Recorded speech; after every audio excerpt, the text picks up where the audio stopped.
નમસ્કાર વિદ્યાર્થી મિત્રો, તપોન ગ્રુપ ઓફ સ્કૂલ સંચાલિત આપણી યુટ્યુબ ચેનલ તપોન સાયન્સ એકેડમીમાં હું શિલ્પા મેમ આપ સર્વે વિદ્યાર્થીઓનું હાર્દિક સ્વાગત કરું છું. JEE NEET chemistry 11th science chapter first mole concept lecture 18.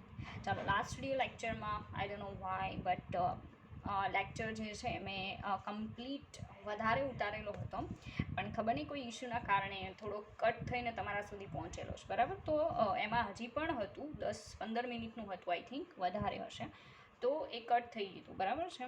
તો આજે આપણે એ બધું પાછું એડ કરી દઈશ અને નવું કરાવીશ બીજું. ઓકે, ચાલો.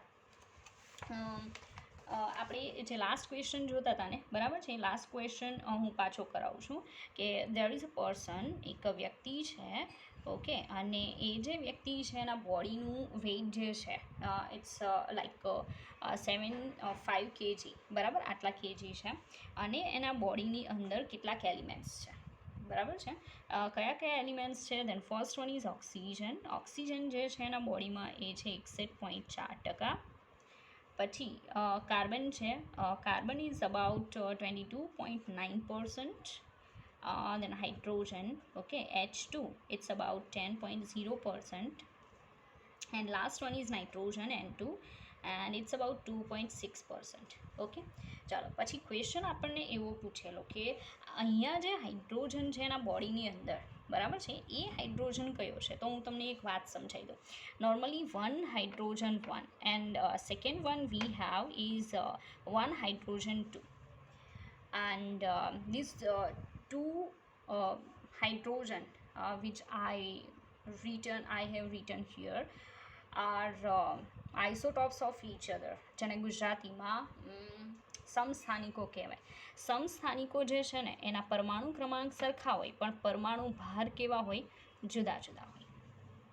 ઓકે, તો આજે ક્વેશ્ચન તમે જુઓ ને, JEEની એક્ઝામમાં પૂછાયેલો છે, JEE મેઇન 2017નો ક્વેશ્ચન છે. ઓકે, તો એ લોકોએ એવું કીધું કે 75 કિલોગ્રામ વેઇટ છે કોઈ વ્યક્તિના બોડીનું, આ બધા એલિમેન્ટ્સ પ્રેઝન્ટ છે અને આટલા આટલા પર્સન્ટેજ છે. ઓકે, એમાં હાઇડ્રોજન અત્યારે જે એના બોડીમાં પ્રેઝન્ટ છે એ 1 હાઇડ્રોજન 1 કોમન હાઇડ્રોજન છે. બટ આપણને ક્વેશ્ચન એવો પૂછેલો છે કે if that hydrogen is replaced with 1 hydrogen 2, then how much weight will be more?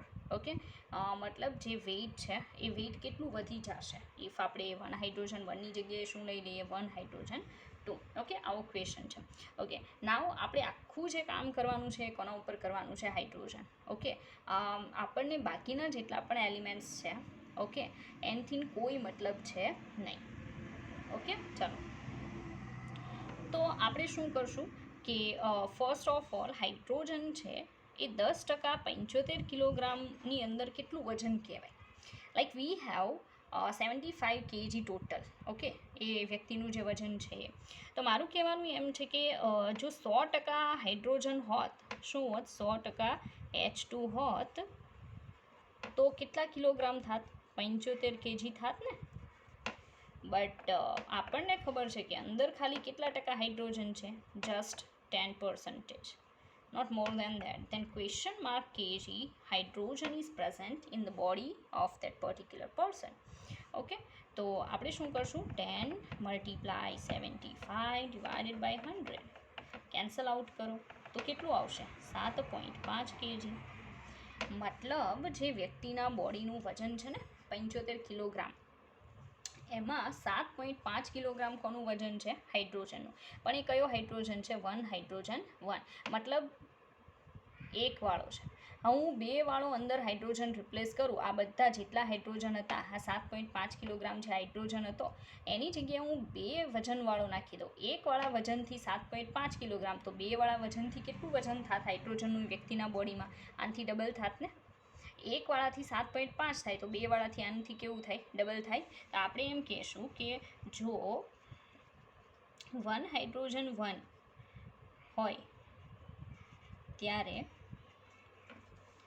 7.5 kilogram વજન હાઇડ્રોજનના લીધે હોય. કોના લીધે હોય? હાઇડ્રોજન. ઓકે, હાઇડ્રોજનના લીધે હોય, ધેન એટલે શું કહેશું આપણે? તો 1 હાઇડ્રોજન 2ના લીધે બમણું વજન થાય કે નહીં? બમણું ઇન ધ સેન્સ કે હાઇડ્રોજનના કારણે જે વજન છે ને 7.5 એના કરતાં ડબલ થઈ જશે, કારણ કે ઉપર 2 છે, 2 પાછા મતલબ ડબલ થઈ જશે. રેડી? તો જો 1 હાઇડ્રોજન 1 હોય ત્યારે 7.5 કિલોગ્રામ વજન હાઇડ્રોજનના લીધે હોય તો 1 હાઇડ્રોજન 2ના લીધે વજન હાઇડ્રોજનનું વજન બમણું થશે. રેડી? બમણું થાય એટલે 7.5 multiply 2 how much? 15 kg. But આ 15 kg આપણો આન્સર નથી. આપણને એમ કીધું છે કે જો આપણે 1 હાઇડ્રોજન 2 અંદર એડ કરીએ તો કેટલું વધારે થશે. આ તો ઓલરેડી 75 કિલોગ્રામમાં ગણાઈ ગયેલું છે. એક્સ્ટ્રા કેટલું અંદર એડ થશે? તો 7.5 એડ થશે ને. ફરી પાછું 75 કિલોગ્રામમાં 7.5 કિલોગ્રામ 1 હાઇડ્રોજન 1ના લીધે ઓલરેડી છે. હવે જે એક્સ્ટ્રા એડ થશે એ કેટલું થાય? બીજા 7.5 થશે ને. તો આપણે એમ કહીશું કે આપણો આન્સર છે 7.5 કિલોગ્રામ. બરાબર? મતલબ વ્યક્તિનું જે વજન 75 કિલોગ્રામ હતું એના જગ્યાએ વજન કેટલું વધી જશે? 75 + 7.5. ઓકે? તો મતલબ આવો ક્વેશ્ચન જે છે એક્ઝામમાં પૂછાઈ શકે. એટલે it's not always necessary that આપણને જે ઇક્વેશન આવડે છે બસ એના બેઝ ઉપર આપણને ક્વેશ્ચન પૂછાય. બરાબર? સમટાઈમ્સ તમારે આ રીતે મગજ લગાવવું પડશે કે એ લોકો શું કહેવા માંગે છે. આઈ થિંક સમસ્થાનિકો તમને ખબર હશે. આ બંનેને એકબીજાના શું કહેવાય? સમસ્થાનિકો. કારણ કે આઈ થિંક 10th સ્ટાન્ડર્ડમાં તમારા સમસ્થાનિકો આવી ગયું છે. ઓકે? જેને ઇંગ્લિશમાં આઇસોટોપ્સ કહેવાય. રેડી? પરમાણુ ક્રમાંક સરખા હોય પણ પરમાણુ ભાર કેવા હોય? જુદા જુદા. ચાલો હવે આ દાખલો તો આપણો ફિનિશ. કાલનો જે બાકી હતો એ આપણે નવા દાખલા જોઈશું. ઓકે? ચાલો.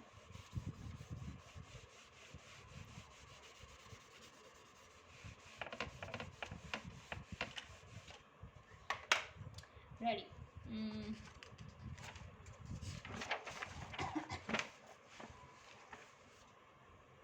નાઉ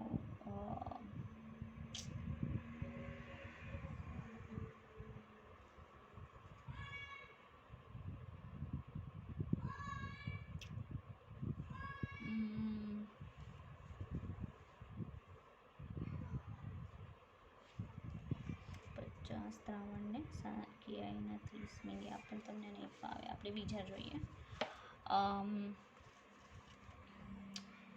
ચાલો આવો કંઈક ક્વેશ્ચન છે જે આપણે જોઈએ. સવાલ એમ છે, ન્યૂ ક્વેશ્ચન. બરાબર? સવાલ એમ છે કે રક્તકણ, ઇનકેસ કોઈ સોલ્વ કર્યો હોય, રક્તકણ. બરાબર? હવે એ જે રક્તકણ છે ને એમાં શું હોય? હિમોગ્લોબિન હોય. શું હોય? હિમોગ્લોબિન.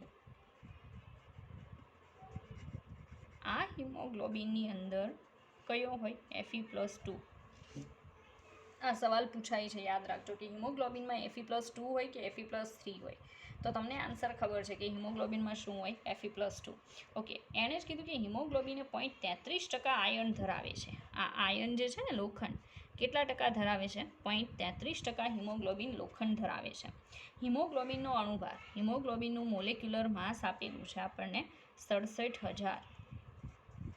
બરાબર? ઘણાને એમ થશે કે આટલું બધું કઈ રીતે? એટલા માટે કારણ કે haemoglobin is a kind of protein. Okay?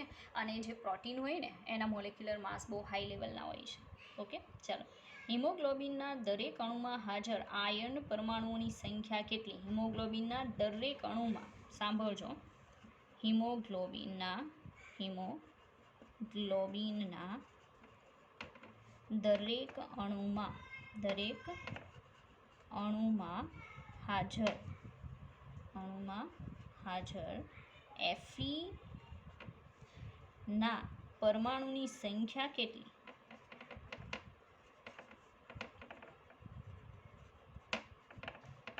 બરાબર? આ આપણો સવાલ છે. ફરી પાછું સમજાવું છું, પ્રોપર સમજજો. Feનો પરમાણુ ભાર કેટલો એ પણ કહી દો. Feનો પરમાણુ ભાર છે 56. કેટલો હોય?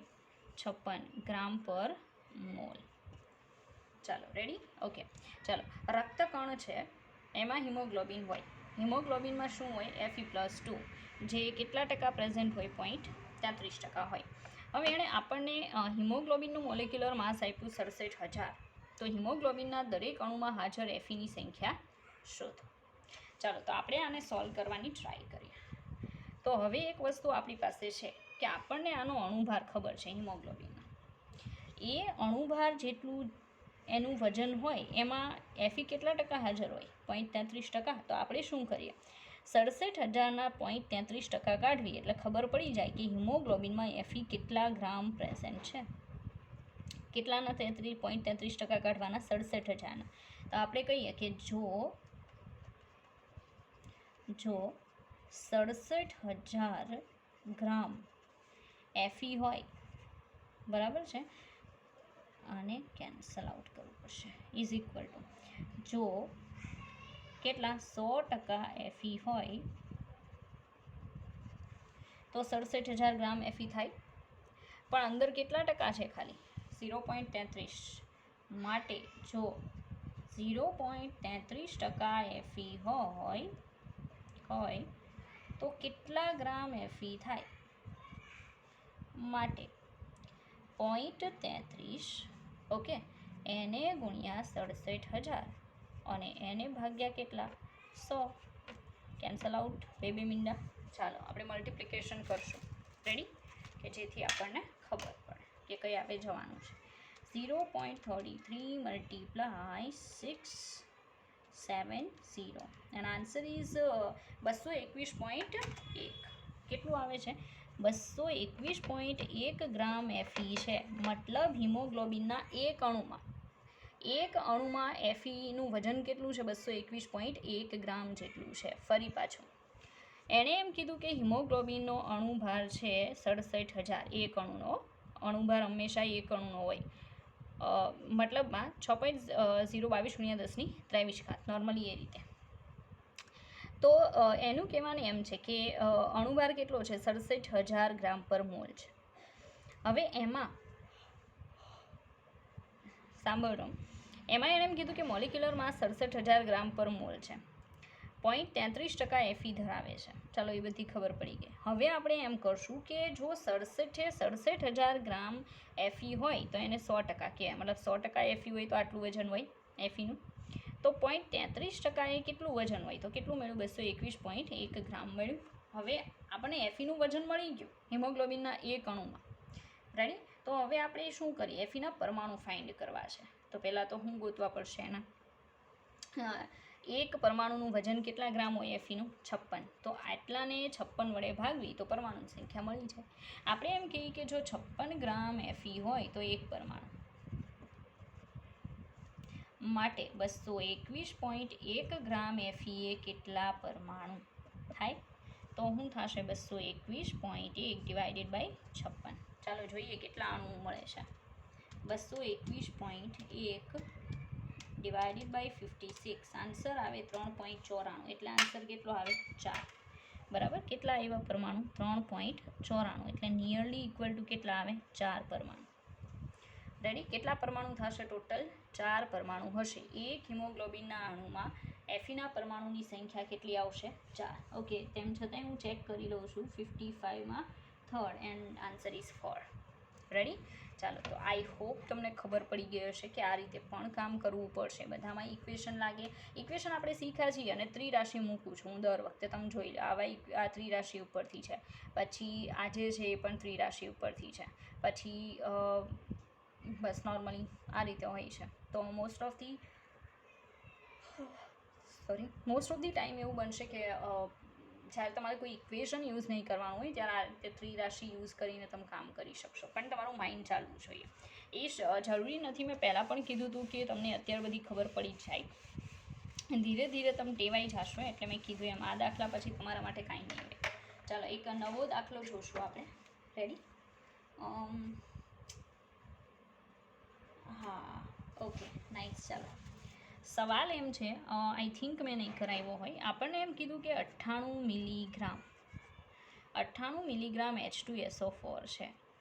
જો હું પહેલાં જ કહી દઉં, જ્યારે પણ તમને ગ્રામ સિવાય બીજા કોઈ પણ યુનિટમાં વજન આપે એને ગ્રામમાં કન્વર્ટ કરો. ઓકે, હું અહીંયા એને ગ્રામમાં કન્વર્ટ કરું તો 98 × 10⁻³ ગ્રામ શું થઈ જાય? H2SO4. મેં ગ્રામમાં ફેરવી દીધું. બસ આ જ રાખવાનું. એમાંથી એણે એમ કીધું કે એમાંથી 3.01 × 10⁻20 શું અણુઓ દૂર કરો. H2SO4ના આટલા અણુઓ દૂર કરો H2SO4 કેટલા મોલની સંખ્યા દૂર થાય? H2SO4 કેટલા અણુઓ દૂર થાય? કેટલા મોલ દૂર થશે? મોલની સંખ્યા ફાઇન્ડ આઉટ કરવાની કીધી છે. કેટલા મોલ દૂર થશે?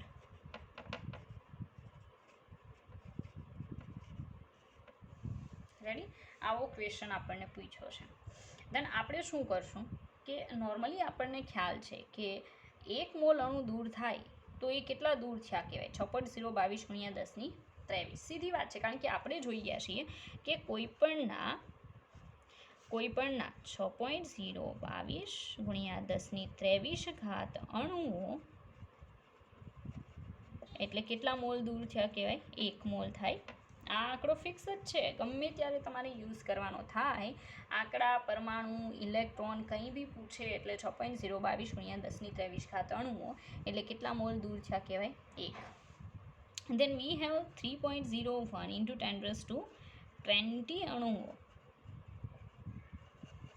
બરાબર? એટલે શું કે 6.022 ગુણ્યા 10⁻23 અણુઓ દૂર થયા હોય તો 1 મોલ H2SO4 દૂર થયું કહેવાય. થાય ને? બરાબર? એટલું H2SO4 દૂર થયું. તો 3.0 આપણને તો આટલા જ દૂર થવાના કીધા છે ને, વજન ખોટું આપ્યું છે, એની કોઈ જરૂર જ નથી, એમ જ આપી દીધું છે. 3.01 ગુણ્યા 10⁻20 અણુઓ દૂર થાય તો કેટલા મોલ H2SO4 દૂર થાય અથવા થયું?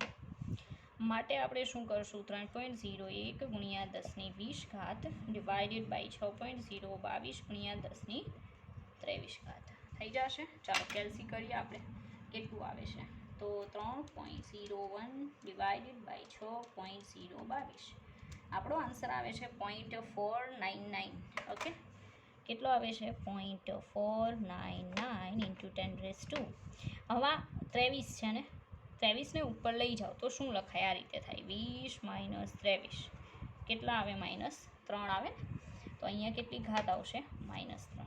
ઓકે, આટલા અણુઓ દૂર થયા. આટલા અણુઓ ઇન ધ સેન્સ આટલા મોલ દૂર થયા, મોલ દૂર થયા. કોના? H2SO4 તો આપણો આન્સર છે ફાઇનલ 0.499 ગુણ્યા 10⁻3. ઓકે, તો તમે જુઓ ને, જ્યાં જોશો ત્યાં ત્રિરાશિ યુઝ થશે. અહીંયા ત્રિરાશિ કરી. મોસ્ટ ઓફ ધી સમ આ લેશનના એવા છે કે જેની અંદર ત્રિરાશિ નોર્મલી યુઝ થશે. ઓકે, ચાલો આગળ જોઈએ. આજે આપણે MCQ જ કરશું કે જેથી જે કરાવવું જોઈએ ટાઈપના MCQ તમે સોલ્વ કરી શકો. ચાલો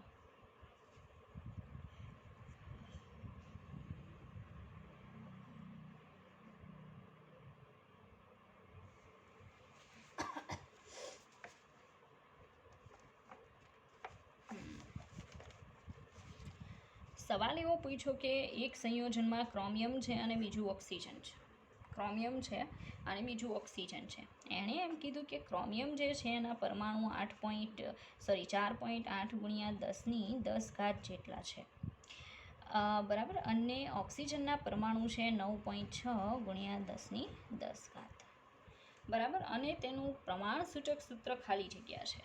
બસ આટલી વસ્તુ આપી દીધી અને કીધું કે આ બંનેમાંથી જે સંયોજન બને છે, રેડી, એ સંયોજનનું પ્રમાણ સૂચક સૂત્ર કેટલું હશે? પ્રમાણ સૂચક સૂત્ર is equal to question mark.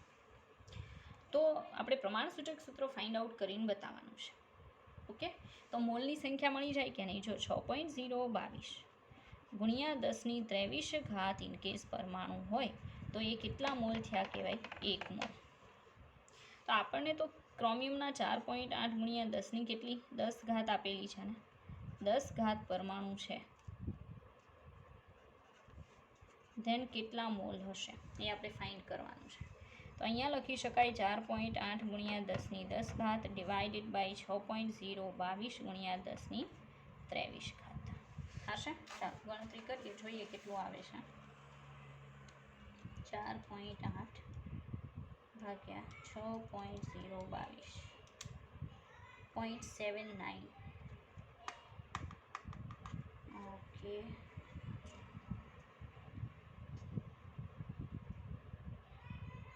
પદાર્થમાં સીઆર અને ઓક્સિજનના પરમાણુની સંખ્યા અનુક્રમે 10 ઘાત અને 9.6 ગુણ્યા 10 ઘાત. તો પ્રમાણ સૂચક સૂત્ર જણાવો.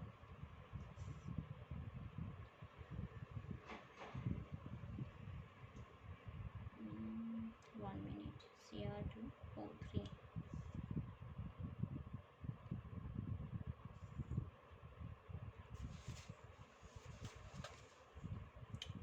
બંનેના પરમાણુની સંખ્યા આપેલી છે અને પ્રમાણ સૂચક સૂત્ર ફાઇન્ડ આઉટ કરવાનું છે.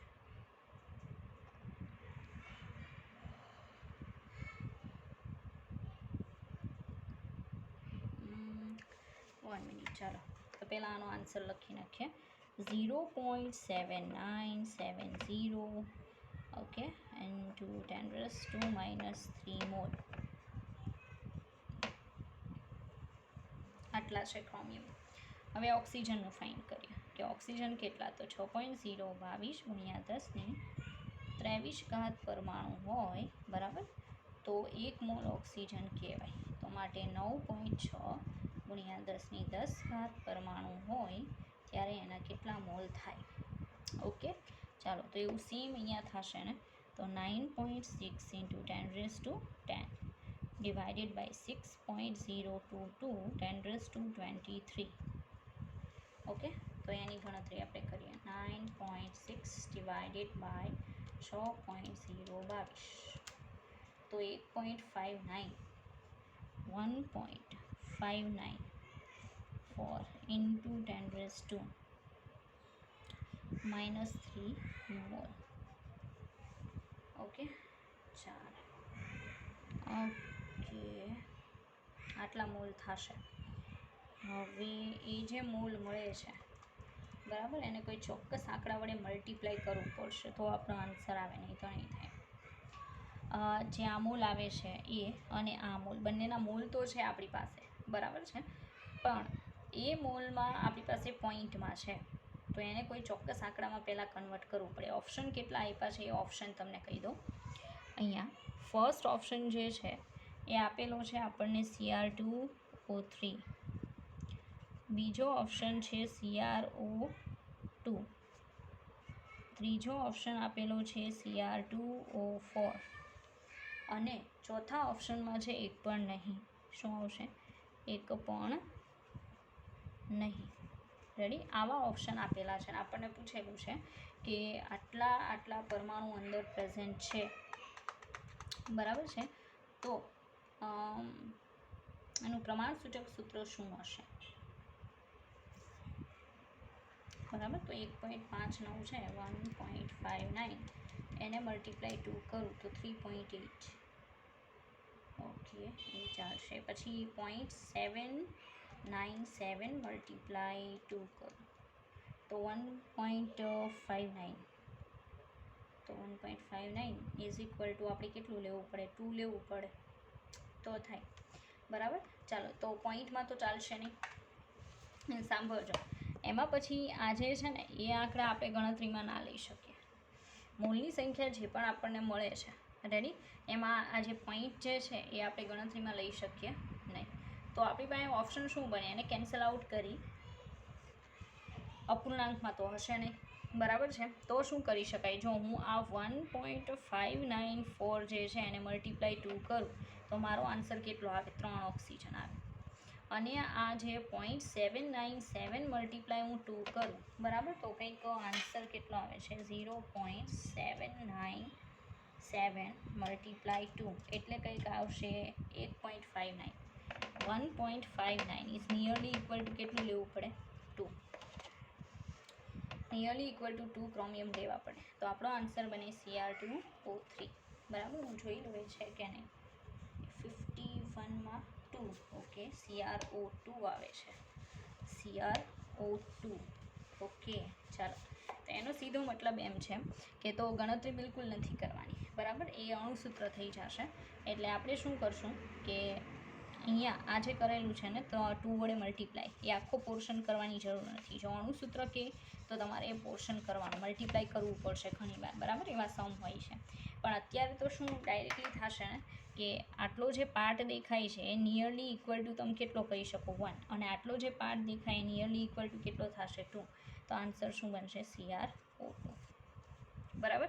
હા, તો પ્રમાણસૂચક સૂત્રો છે એટલે મલ્ટિપ્લિકેશન નહીં આવે, પણ જો અણુસૂત્ર પૂછે ને તો તમારે મલ્ટીપ્લાય કરવું પડશે. બરાબર છે. એટલે અત્યારે આપણું સૂત્ર શું બનશે? CrO2. ચાલો, તો આ રીતે પણ સોલ્વ થશે આપણા જે દાખલા છે એ. અને થોડુંક તમને અલગ લાગતું હશે કારણ કે આપણે જે શીખ્યા છે એની અંદર ઇક્વેશનવાળા દરેક આવે, બરાબર, એ ટાઈપનું જ આપણે જોયું છે. એટલે તો MCQ કરાવું છું કે આવું પણ તમે સોલ્વ કરી શકો. રેડી? ઓકે, ચાલો. પછી એક બહુ સારો એવો MCQ છે. એમ કીધું કે મેટલનો એક ઓક્સાઇડ છે M2O3, ધાતુનો ઓક્સાઇડ છે આપણી પાસે. બરાબર. ચાલો, આને હું તમને કઈ રીતે સ્પ્લિટ કરી શકાય પહેલાં એ શીખવાડ દઉં, કારણ કે જો આવું આવશે ને તો તમારે શું કરવાનું એ આ જે આંકડો દેખાય એ હંમેશા આગળનાની ઉપર પ્લસ ચાર્જમાં હોય, અને આની નીચે જે આંકડો દેખાય હંમેશા પાછળનાની ઉપર માઇનસ ચાર્જમાં હોય. તો એમની ઉપર કેટલા હશે? 3+. ઓક્સિજનની ઉપર કેટલા હશે? 2-. બરાબર. હવે એમની સંખ્યા કેટલી છે? 2, તો આગળ 2 આવે. ઓક્સિજનની સંખ્યા કેટલી? 3, તો આગળ 3 આવે. રેડી? મતલબ 2m+3 છે અને 3O-2 છે. ઓકે, ચાલો. હવે એણે એમ કીધું, આવું આપી દીધું છે એટલે આ શું છે? M2O3 છે. પછી એણે એમ કીધું, જો ધાતુનો તુલ્યભાર, સાંભળજો, ધાતુનો તુલ્યભાર આપ્યો છે. ધાતુનો શું આવશે? તુલ્યભાર. બરાબર. મેટલનો તુલ્યભાર 9 હોય, 9 ગ્રામ પ્રતિ શું હોય? તુલ્ય. બરાબર. પછી કીધું તો ઓક્સાઇડનો અણુભાર કેટલો હશે? એણે સવાલ એમ પૂછ્યો કે ધાતુનો તુલ્યભાર 9 છે, તો ધાતુ ઓક્સાઇડનો, આ જે ધાતુ ઓક્સાઇડ છે એનો અણુભાર શું હશે? ઓક્સાઇડનો અણુભાર કેટલો હશે? ઓક્સાઇડનો અણુભાર બરાબર ક્વેશ્ચન માર્ક. આવો સવાલ આપણને પૂછેલો છે. હવે તુલ્યભાર, જો સાંભળજો, અણુભાર શોધવો હોય તો સૂત્ર શું આવે? અણુભાર બરાબર આ 2m નો પરમાણુ ભાર અને 3 ઓક્સિજનનો પરમાણુ ભાર. રેડી? પણ આનું તો આપણી પાસે તુલ્યભાર છે, પરમાણુ ભાર છે નહીં. તો આપણી પાસે યાદ હોય તો એક સૂત્ર છે.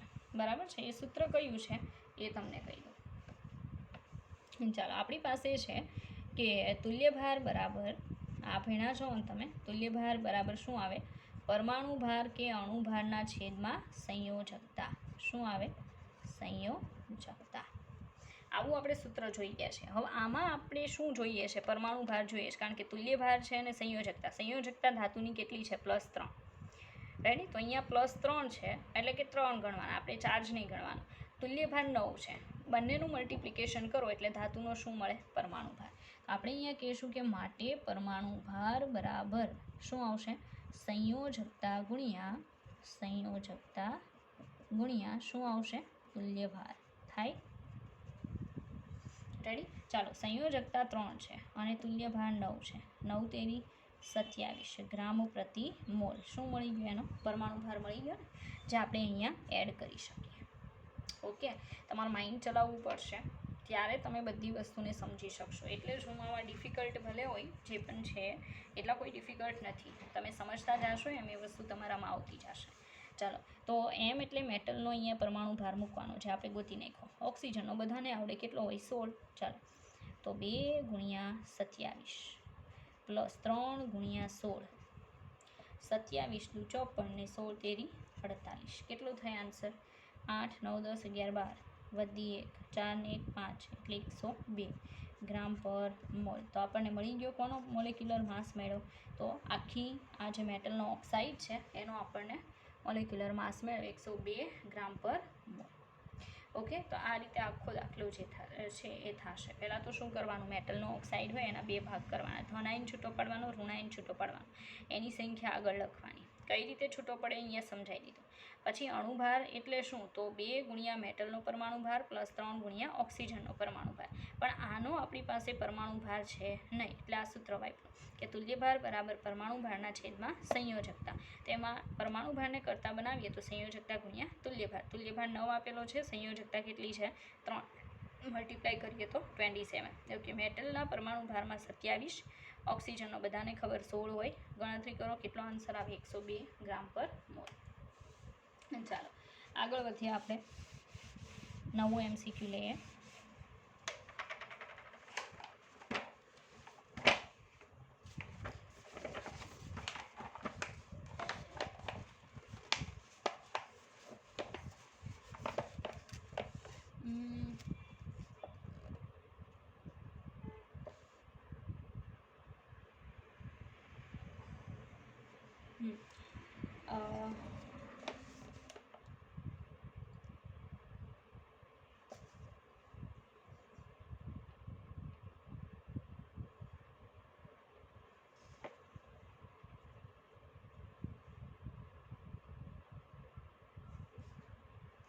ચાલો, સવાલ એમ છે કે ક્લોરાઇડ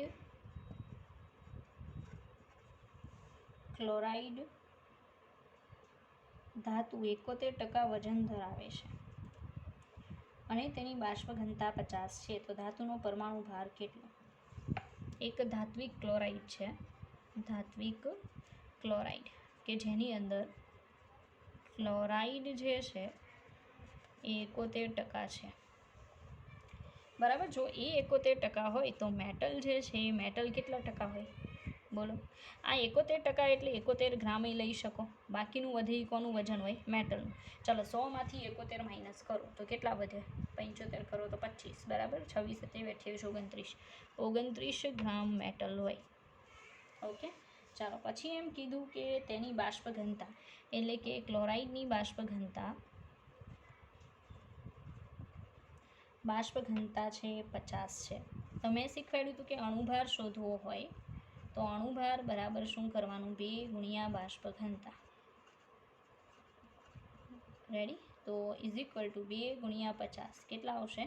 100 ગ્રામ પર મોલ થશે ને? ચાલો, તો 100 ગ્રામ પર મોલ જે છે એ આપણને ધાત્વિક ક્લોરાઇડનો અણુભાર મળ્યો. હવે એનું કહેવાનું એમ છે ધાતુનો પરમાણુ ભાર કેટલો એ શોધીને બતાવો, એવું એનું કહેવાનું છે. બરાબર છે? ચાલો, તો આજે આપણી પાસે રકમ છે, બરાબર છે, એ રકમની અંદર જો આપણે ધાતુનો પરમાણુ ભાર શોધવો હોય, સાંભળજો, પરમાણુ ભાર, બરાબર, તો એક સ્પેશિયલ ઇક્વેશન જે છે એ ઇક્વેશનનો યુઝ કરવો પડે તો આપણને એ પરમાણુ ભાર મળશે, નહીં તો નહીં મળે. કારણ કે આપણી પાસે સંયોજકતા નથી. બરાબર. તો સંયોજકતા મેળવવી તો પડશે ને. એ સંયોજકતા મળશે ત્યારે આપણને ધાતુનો પરમાણુ ભાર મળે. બરાબર. અણુભાર જે છે એ તો 100 આખાનો મળે છે. મેટલના પરમાણુ ભાર સુધી આપણે પહોંચવાનું છે. ઓકે. ચાલો, તો એના માટે જે ઇક્વેશન આવે એ ઇક્વેશન મેં તમને કરાવેલું છે, તો એ આપણે અત્યારે જોવાનું થશે. બરાબર. ચાલો, તો ઇક્વેશન તો મને અત્યારે યાદ નથી, આપણે એક બુકમાંથી એને લઈએ, કારણ કે આપણે બહુ બધા ઇક્વેશન જોઈ ગયા છીએ.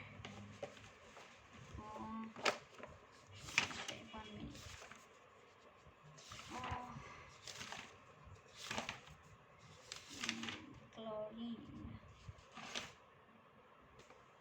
ઓકે, બંનેનું વજન, અણુભાર 2 ગુણ્યા બાષ્પ ઘનતા.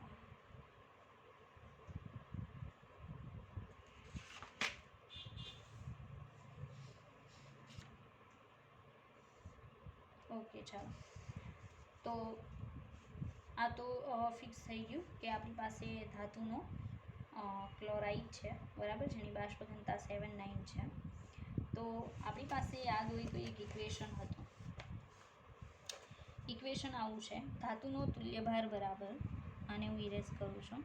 પહેલાં તો જો રકમ પાછી કહી દઉં. આપણને એમ કીધું કે ધાત્વિક ક્લોરાઇડ, એમાં ક્લોરાઇડ 71% અને મેટલ 29 છે. બરાબર. એને વજનમાં લઈ શકો, ટકાઈ ચાલે. બાષ્પ ઘનતા ક્લોરાઇડની કેટલી? 50. તો મેં શું કર્યું? અણુભાર બરાબર 2 ગુણ્યા બાષ્પ ઘનતા, એટલે એનો શું મળી ગયો? અણુભાર, બરાબર. પછી આ રકમ મીન્સ કે ગણવાનું બાકી છે. આપણે ધાતુનો શું શોધવાનો છે? પરમાણુભાર. આ જે અણુભાર મેળ્યો ને એ તો કોનો મેળ્યો? ધાતુ ક્લોરાઇડનો, બરાબર. ધાતુ ક્લોરાઇડનો અણુભાર મેળ્યો. હવે આપણે ધાતુનો શું ગોતવાનો છે? પરમાણુભાર. તો એના માટે આપણે ઇક્વેશન વાપરવું પડશે. ચાલો, ઇક્વેશન છે કે ધાતુનો તુલ્ય ભાર E બરાબર 2 ગુણ્યા બાષ્પ ઘનતા, જેને ડી પણ લખાય, છેદમાં x માઇનસ 35.5. ઓકે, ચાલો. તુલ્યભાર જે છે એ તુલ્યભાર આપણને મેટલનો ખબર નથી, બરાબર છે. તો મેટલનો તુલ્યભાર કેટલો આવશે એ તો આપણે ગોતવાનું છે. હવે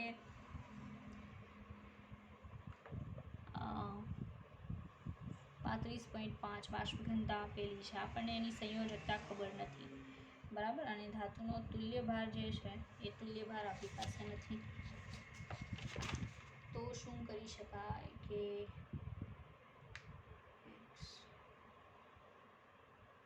ઓકે 39.32.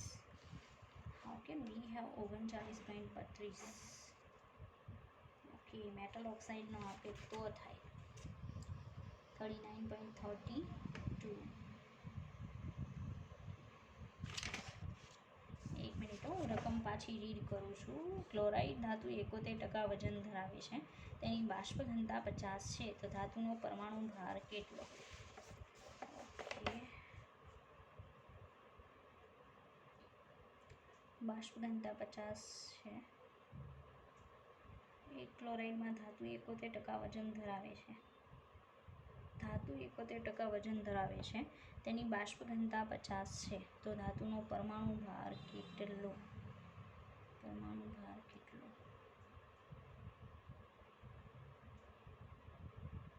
ઓકે, ચાલો. તો ઇક્વેશન જોવા દઈએ. આપણે ડાયરેક્ટલી કહીએ કે એણે એમ કીધું કે એ આગળનું જે છે ને એમાં થોડોક ફોલ્ટ છે. 71% ધાતુ છે અને બાકીના 29% જે છે ને એ ક્લોરાઇડ છે, બરાબર. રકમ થોડીક ગુજરાતી કર્યું છે ઇંગ્લિશમાંથી, એટલે સમજવામાં જ પ્રોબ્લેમ થાય છે. આ જે ટકા આપ્યા છે ને આપણે ગ્રામ લઈ લઈએ તો આપણે એમ કહી શકીએ ને કે 29 ગ્રામ Cl હોય ત્યારે આપણને 71 ગ્રામ શું મળે છે? મેટલ. અંદર મીન્સ કે 71 ગ્રામ મેટલ છે, બરાબર. તો આપણે જો એનો પરમાણુ ભાર જોતો હોય તો 71 ગણતરી કરવી કે 71 ગ્રામ Cl હોય ત્યારે કેટલું, બરાબર. 71 ગુણ્યા 71 ડિવાઇડેડ બાય 29. ચાલો જોઈએ આવે છે કે નહીં. 71 ગુણ્યા 71 એને ભાગ્યા 29. તો કંઈક બહુ મોટો આન્સર આવે છે. રેડી. 71 ગ્રામે અણુભાર મળશે મેટલ. પરમાણુ ભાર નહીં, 35.5 ગણતરી કરવાની થશે, સોરી. એટલે અહીંયા આપણે કેટલાય કરીએ? 35.5. તો એ પરમાણુ લઈએ ને તો કદાચ આવે 71 ગુણ્યા 35.5 બરાબર ડિવાઇડેડ બાય 29. તો 29 1 મિનિટ 71 ગુણ્યા 35.5 એને ભાગ્યા 29 તો 86.91 આવે છે, બરાબર. પણ 86.91 આમાં છે નહીં. રેડી. તો ફરી પાછી રકમ વાંચું છું કે ધાતુનો ક્લોરાઇડમાં 71% વજન ધાતુનું છે, તેની બાષ્પ ઘનતા 50 છે. ઓકે, 50 તો ત્યાં આવશે. તેની બાષ્પ ઘનતા 50. ધાતુનો પરમાણુ ભાર કેટલો? ઓકે, આ દાખલો આપણે પેન્ડિંગ રાખવો પડશે, બરાબર. મારે અલગથી ગણી પછી નેક્સ્ટ ટાઈમ તમને કરાવીશ. અત્યારે આપણે રહેવા દઈએ. તો એની રકમ અધૂરી, રકમની નીચે ખાલી 5-6 લાઈન છોડી દેજો, બરાબર. કેમ કે ઇંગ્લિશનું ગુજરાતી કરેલું છે તો રકમની આખી રકમ જે છે ને એમાં જ શરૂઆતમાં જ પ્રોબ્લેમ છે. ક્લોરાઇડ ધાતુ 71% વજન ધરાવે છે સમથિંગ, તો આખું સમજવું પડશે. રેડી. ચાલો, બીજો જોઈએ આપણે. આમાં એકના એક ટાઈપના નથી જોવા, થોડાક અલગ જોઈએ, તમને ખબર પડે. 1 મોલ પોટેશિયમ વિઘટન ClO3.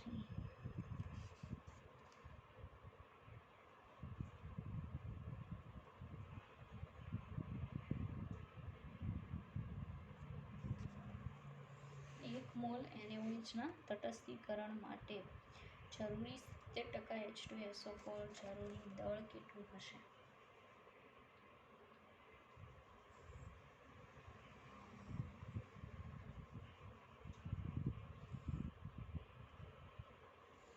એ પણ નહીં. એલપીજી સિલિન્ડર એ બ્યુટેન અને આઇસોબ્યુટેનનું મિશ્રણ ધરાવે છે. ઓકે, તો બ્યુટેન અને આઇસોબ્યુટેન, તો 1 કિલોગ્રામના દહન માટે જરૂરી ઓક્સિજનનું મૂલ્ય કેટલું થાય? ઓકે, તો બંને માટે ફાઇન્ડ આઉટ કરીને પછી સરવાળો કરવો પડે. સમજતા છે 1 કિલોગ્રામના દહન માટે જરૂરી ઓક્સિજનનું મૂલ્ય. ઓકે, ચલો આ સવાલ સારો છે, જોઈએ. એલપીજી સિલિન્ડર છે, બરાબર. આ એલપીજી સિલિન્ડર જે છે એની અંદર એમ કીધું કે બ્યુટેન છે અને આઇસોબ્યુટેન છે, બરાબર. બે છે, મીન્સ બંનેનું કોમ્બો કરીને એડ કરેલું છે, બરાબર. First one is butane, normal butane, and second one is isobutane. Ready. પાછું એમ કીધું કે 1 કિલોગ્રામના દહન માટે આનો કેટલો જથ્થો કીધો છે? 1 kg ઓફ જથ્થો, બરાબર છે. એના દહન માટે આટલાનું જો શું કરાવવું હોય દહન, તો કેટલા ઓક્સિજનની જરૂર પડશે? ઓક્સિજન છે એના કેટલા કિલોગ્રામ જોશે?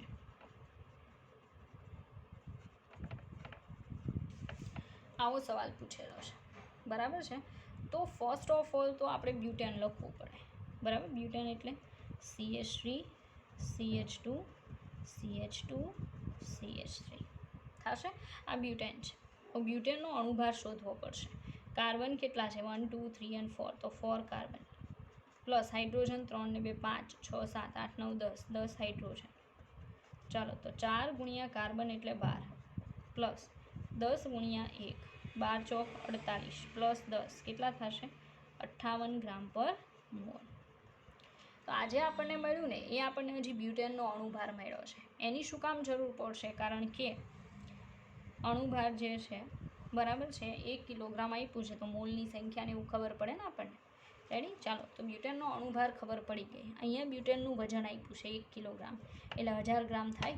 તો બ્યુટેનના મોલ કેટલા મોલની દહનની વાત થાય છે? તો મોલ બરાબર વજનના છેદમાં એનો અણુભાર. ચાલો, વજન કેટલું છે? 1000 કિલોગ્રામ, છેદમાં અણુભાર કેટલો? 58. તો ચાલો જોઈએ, બરાબર, કે કઈ રીતે આવશે. 1000 ડિવાઇડેડ બાય 58,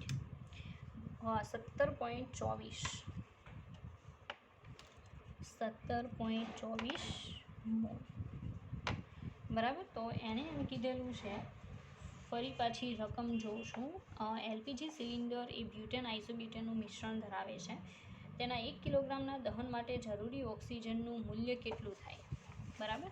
ચાલો, વજનથી વજન મેળવવું હોય તો પણ ચાલે, મોલ નહીં મેળવવા હોય તો કાંઈ નહીં. ચાલો, એક કામ તો થયું. હવે આગળ જોઈએ. આપણે ઇક્વેશન લખવું પડશે આનું. રેડી. ચાલો, તો એ શીખવાડું. આપણે એમ કહેતા હોઈએ કે બ્યુટેન છે તો C4H10 આવે. C4H10 છે, એની સામે ઓક્સિજનની હાજરીમાં એનું શું થાય? દહન. તો હંમેશા શું બને? CO2 પ્લસ H2O પ્લસ શું ઉત્પન્ન થાય? ઉષ્મા. હવે આનું સંતુલન કરીએ તો કાર્બન 4 છે તો અહીંયા 4 આવશે, હાઇડ્રોજન 10 છે તો અહીંયા કેટલા આવશે? 5 થાય, બરાબર. કારણ કે 4 કાર્બન અને 5 દુ 10 હાઇડ્રોજન. ઓક્સિજન 4 દુ 8, અહીંયા 5. ચાલો, 8 ને 5 કેટલા ઓક્સિજન થાય? 8 9 10 11 12 13. તો અહીંયા મારે લખવું પડે 13/2. કેટલા? 13/2.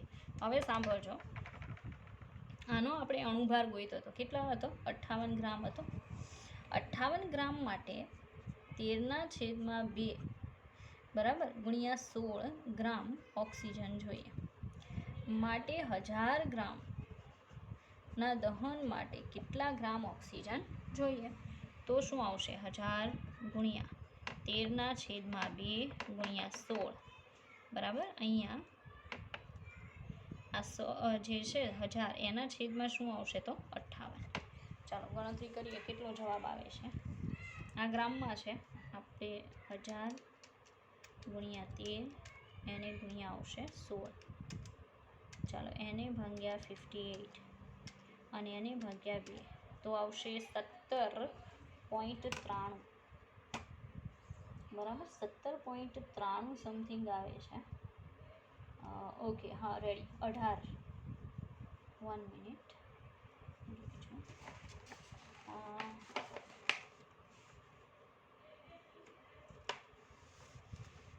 ઓકે, રકમ ના 17.93 કિલોગ્રામ નથી. ઓક્સિજનનું મૂલ્ય કેટલું થાય કિલોગ્રામના દહન માટે? 1 કિલોગ્રામના દહન માટે જરૂરી ઓક્સિજનનું મૂલ્ય કેટલું થશે, એવો આપણને સવાલ પૂછેલો છે. તો 17 પોઈન્ટ તો નહીં થાય, 1.79. થઈ ગયું.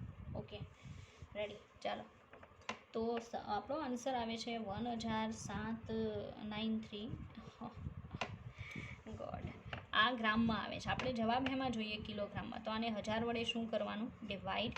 then we have 1.793 is nearly equal to શું થાય? 1.8 કિલોગ્રામ થઈ જાય. બસ આટલું આપેલું છે, 1.8 કિલોગ્રામ આપેલું છે. ફરી પાછું સમજાવું કે C4H10 છે, એની ઓક્સિજન સાથે દહનની પ્રોસેસ શું બને? CO2 અને H2O છો. ઘણાને થશે કે આવું અમને ન આવડે, પણ હું તમને કહું છું ને કે જ્યારે આવું કોઈ પણ હાઇડ્રોકાર્બન હોય ને, આલ્કેન, આલ્કીન, આલ્કાઇન, એરિન, કંઈ પણ, એની ઓક્સિજન સાથે દહનની પ્રોસેસ કરો એટલે હંમેશા CO2 વત્તા H2O જ બને. ખાલી પછી તમારે શું કરવાનું? સંતુલન કરવાનું. સંતુલન કર્યા પછી કહેવાનું કે 58 ગ્રામ અણુભાર જેટલું, 1 મોલ જ છે ને, તો 58 ગ્રામે 13/2 ગુણ્યા 16 ગ્રામ ઓક્સિજન છે, બરાબર, એ વપરાય. તો 1000 ગ્રામે કીધું છે ને આનું, તો 1000 ગ્રામ સામે કેટલો ઓક્સિજન વપરાય? તો કેટલો આવ્યો? 1.8 કિલોગ્રામ વપરાય. રેડી? ચાલો, તો અહીંયા આપણે લેક્ચર ફિનિશ કરવો પડશે.